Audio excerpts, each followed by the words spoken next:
What if you could develop the superhero-like ability to overcome all the barriers, all the obstacles, all the challenges that are thrown your way to your journey of achievement?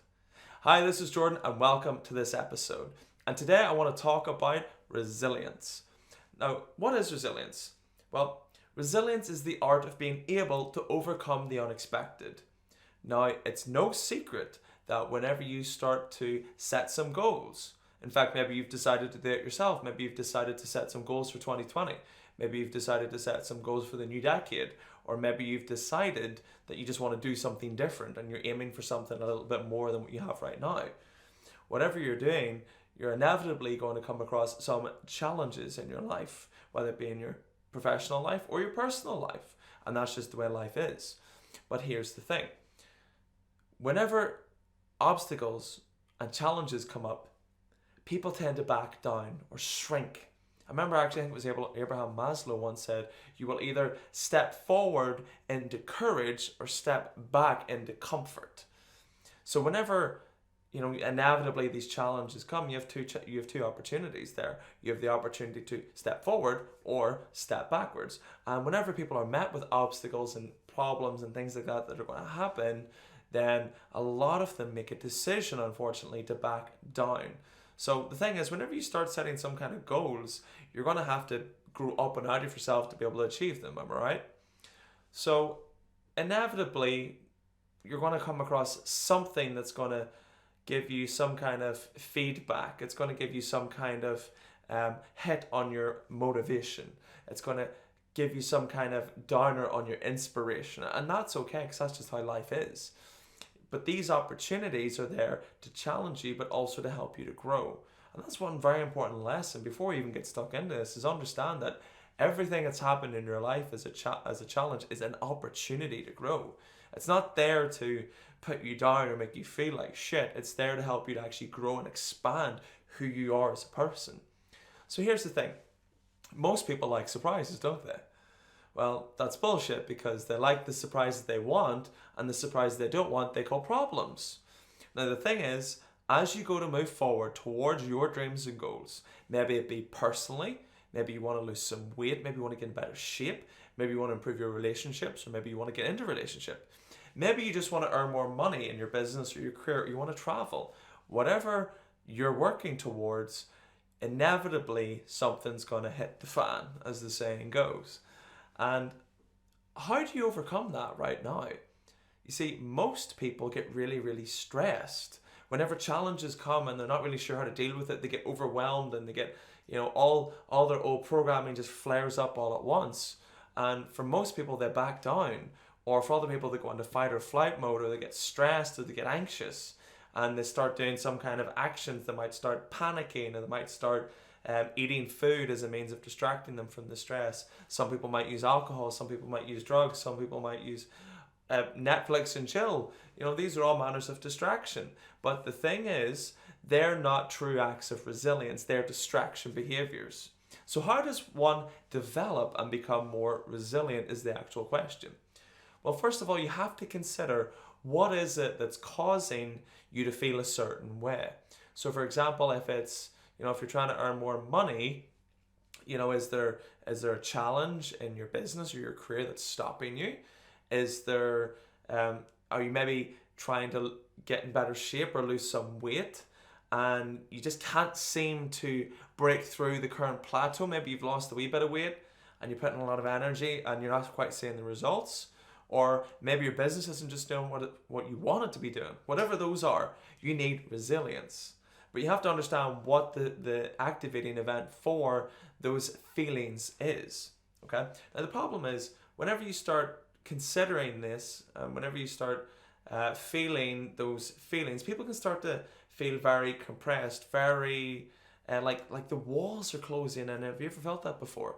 Whenever obstacles and things are coming your way, and I keep saying obstacles and problems, problems are coming your way, people can often shrink down. They can often feel like the walls are just closing in on them. It's like your space is starting to collapse. And now the thing is, in order for you to overcome that, you need to expand that space. Does that make sense? You need to create expansion. So instead of allowing this all to to creep in and the walls to close in on you, you need to be able to open up your mind, open up your emotions, open up how you're feeling. And the best way I've learned to do that is through a series of state changing exercises. So consider this for a moment. Your state is how you feel moment to moment, okay? So if you feel angry, anger is the state. If you feel hungry, hungry is the state. If you feel happy, excited, motivated, on fire, those are all states. Does that make sense? So they're how you're feeling moment to moment.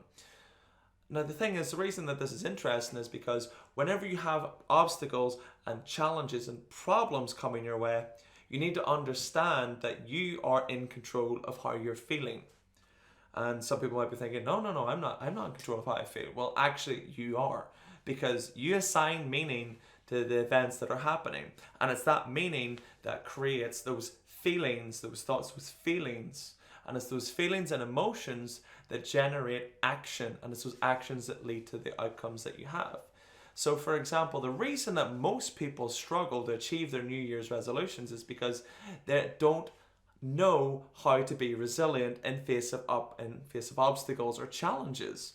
Now, consider the person, as I mentioned earlier, who's trying to shed weight or get in better health, improve their body composition or whatever they're focusing on. And they're putting this effort in, and the scales maybe not moving the way they want it to, or they're not seeing the results as quick as they'd like. What often happens in that case then is that person will stop taking action because they'll make a decision that what they're doing isn't working. Instead of running with the plan and continuing to take consistent action and being resilient and overcoming that little lull in their results, they just quit. And it's when they quit that they end up going back to where they started, until they get some more motivation and decide to start again. And then they just repeat the same vicious cycle, the same feedback loop time and time and time again. But if that person can develop resilience and understand that it's only a bit of feedback, it's a bit of data coming in and saying, hey, maybe something's not quite right here, that they can then change that plan of action and take action and move forward. Does that make sense? So here's the thing. In order to develop resilience, you have to expand that space. You have to give yourself some permission to slow things down. Because what happens is when you start to come across these problems and obstacles and challenges, you can start to feel quite overwhelmed, like things are moving fast. But the best way that I've learned is by trying to slow things down as much as you can. And one of the ways that I do that is through meditation. Now, if you've tried meditation before in the past, I'm sure you're aware of the power of it. And if you haven't, or maybe you're a bit skeptical, trust me, I was too. If you had told me, 8, 9, 10 years ago that I'd be meditating every single day, I probably would have laughed at you. And this is well before I got into personal development. But it is one of the most powerful things that I've ever used in my life. Because whenever I come across some challenges, whenever I come across some obstacles, I need to be able to slow things down. And when I slow those things down, it allows me to make better decisions. Because consider this, whenever you have thoughts and feelings and emotions, those emotions often cause you to react or respond. So for most people, they'll react, which means they just make a decision straight away and act. It's like if somebody gets angry and somebody says something to them and they just spit it all out. They spit angry venom onto people, okay? And that's a reaction. However, if you can be resilient and watch your mind and play with your mindset and expand, instead of allowing things to close in and open up and slow things down, you can then make a better decision and create a new outcome. Does that make sense? So I'm combining what we're talking about with state and resilience, because whenever inevitably something hits the fan and there's some challenges in your life, you need to understand what's causing you to feel that way. And what's causing you to feel that way is those external events. But whenever you learn to manage and slow things down, you can make a better decision. And it's that decision to become more resilient that would allow you to get better results. So one of the most effective things I ever learned was meditation. Now, listen, I do have a course. It's actually on Udemy, How to Meditate for Beginners. I'll include a link below if you want to check it out, if you've never done it before. Or you can go onto YouTube, where there's loads of different things like that. There's loads of different variations of how to meditate.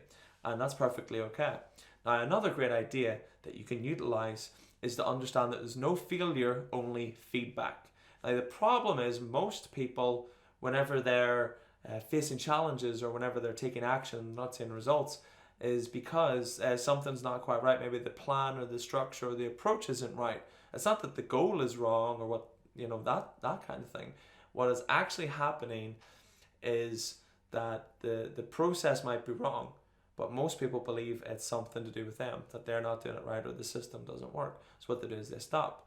But if you can understand that all that's happening is you're just getting data, and if you get that data back and it's telling you that something's not quite right, well then guess what you need to do?